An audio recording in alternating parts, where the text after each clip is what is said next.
Hi, my name is Ramin Ganeshram. I'm a chef, cookbook author, and an expert on Caribbean foods. I'm also an instructor at the Institute of Culinary Education in New York City. Today I'm going to cook something called Caribbean black cake or Christmas cake, which is incredibly popular in the Caribbean and has its history in English plum pudding. This is one of the most popular recipes of any that I've created, developed, or worked with, and many of my students ask for it by name. It's appeared in an article that I wrote for Saveur magazine, and you can also find the recipe on my website, CaribbeanFoodGuide.com. Black cake starts with dried fruits that are soaked in rum and something called cherry wine or cherry brandy that is produced in the West Indies. And you soak these fruits, you put 1 pound of prunes, 1 pound pitted prunes, 1 pound of dark raisins, which is roughly about half of one of these containers you see here. You do 1 pound of what's called mixed peel, which you have seen in those fruit cakes that everyone likes to send around at holiday times. Again, it's about half of a 32-ounce or 1 quart container. You do 4 ounces of citron, which is candied lemon peel, and 8 ounces of candied cherries. So you put that all together and you soak it in 4 cups of cherry wine. And now we're going to add 3 cups of rum. You can use any mixing rum, such as that's dark. Bacardi is a good one. I like to use Old Oak because it is from Trinidad. Captain Morgan spice rum can be used. Some people like to use Myers because it's darker and it has extra flavor. Once you've mixed the fruit, the wine, and the rum together, you're going to put it in a glass jar that can be well sealed, and you're going to soak it for at least 3 weeks, and in actual case, up to a year if you need to. In fact, as soon as I'm done making my black cake for the holiday season, I add more fruits to the jar, put it away for the following Christmas. It lends the best flavor that way. Another method that you can do is to puree the fruits before you put it in the jar. This saves you time when you go to bake the cake because at that point you will have to puree your whole fruits anyway. So that's just a simple matter of placing the fruits in a food processor without the liquid. Otherwise it'll splatter everywhere. You can add a small amount to moisten it and help the processor run. Now it's time to make the actual cake. You're going to cream together a half a pound or 2 sticks of unsalted butter with 1 cup of sugar in a standing mixer using the paddle attachment. You're going to mix this together on a medium speed for roughly 4 minutes or until it is light and fluffy. Once the butter and sugar have creamed together, add 6 large eggs, 1 at a time.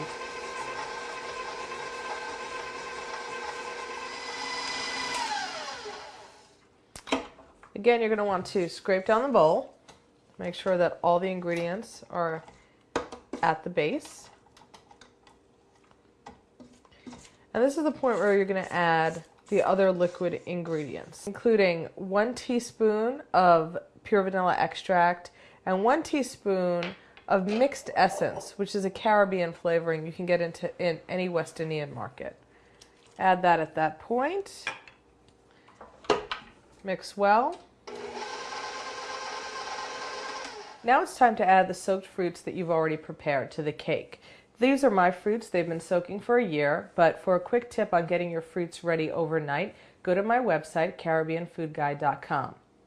At this point, you're going to add 4 to 5 cups, depending on your taste, of the dried fruits. As you can see, mine have been pureed before I soaked them. And mix on low till they're well incorporated. Now it's time to add the dry ingredients. We have 2 cups of all-purpose flour, to which we're going to add a teaspoon of cinnamon, 1/8 of a teaspoon of allspice, 1/4 teaspoon of freshly grated nutmeg, and 2 teaspoons of baking powder. We're going to mix these together, and then we're going to sift them to ensure that they are well incorporated with each other. Now we're going to add it to the wet mixture in 3 parts. We're going to mix well.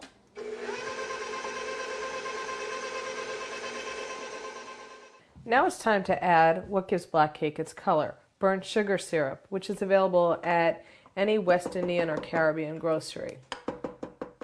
It's time to put the batter into a greased cake pan. You should use a pan that's about 8 to 9 inches in diameter and at least 2 inches high. You want a nice thick cake rather than a thin one. Even though the final product of this cake is plummy and aromatic and delicious, it's what I call a plum pudding gone to heaven, you probably don't want to lick the spoon with the batter. The soaked fruits have a very alcoholic taste at this point, and it's a little raw. So you're going to fill your cake pan about 2/3 of the way. This cake will not rise that much.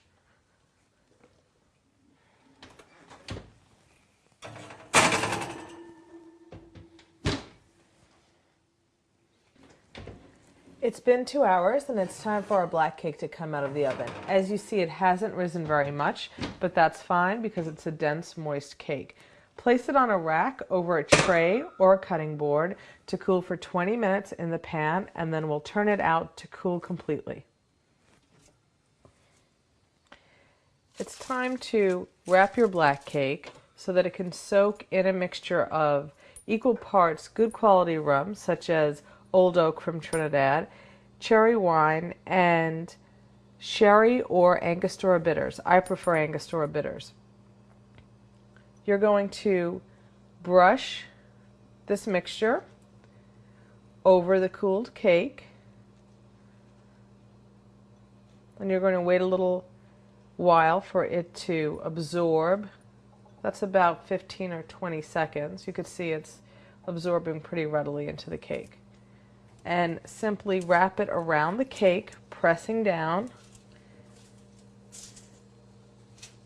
Wrap both sides very well.